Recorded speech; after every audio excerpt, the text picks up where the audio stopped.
Hello and welcome to Today in History for March 10th. I'm Michael Powell. On March 10th, soldiers were charged with atrocities in the Vietnam War from the My Lai Massacre.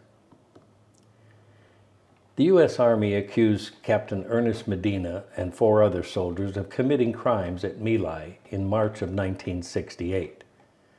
The charges ranged from premeditated murder to rape and the maiming of a suspect who was under interrogation. Medina was the company commander of Lt William Calley and the other soldiers charged with murder and numerous crimes at My Lai.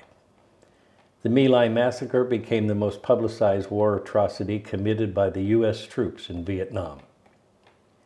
Allegedly, a platoon had slaughtered between 200 and 500 unarmed villagers at My Lai 4, a cluster of hamlets in the coastal lowlands of I Corps Tactical Zone. This was a heavily mined region where Viet Cong guerrillas were firmly entrenched and numerous members of the participating platoon had been killed or maimed during the preceding month.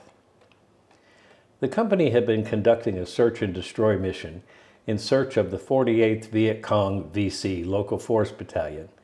The unit entered My Lai, but found only women, children, and old men.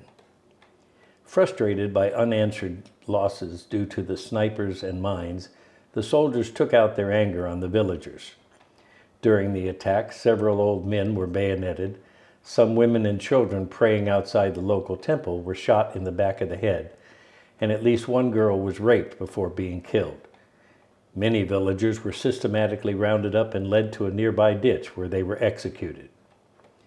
Reportedly, the killing was only stopped when Warrant Officer Hugh Thompson, an Aero Scout helicopter pilot, landed his helicopter between the Americans and the fleeing South Vietnamese, confronting the soldiers and blocking them from further action against the villagers.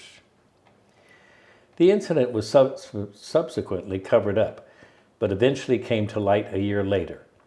An Army Board of Inquiry, headed by Lt. General William Pierce, investigated the massacre and produced a list of 30 people who knew of the atrocity. Only 14, including Calley and Medina, were eventually charged with crimes.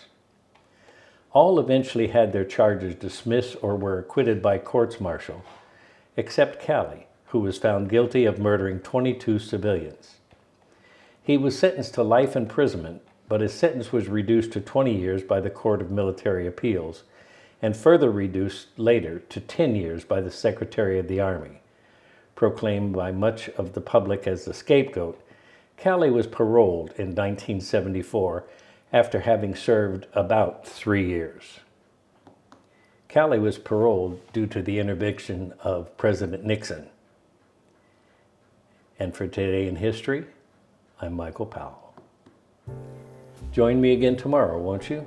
We'll see what that day brings. Till then, watch this.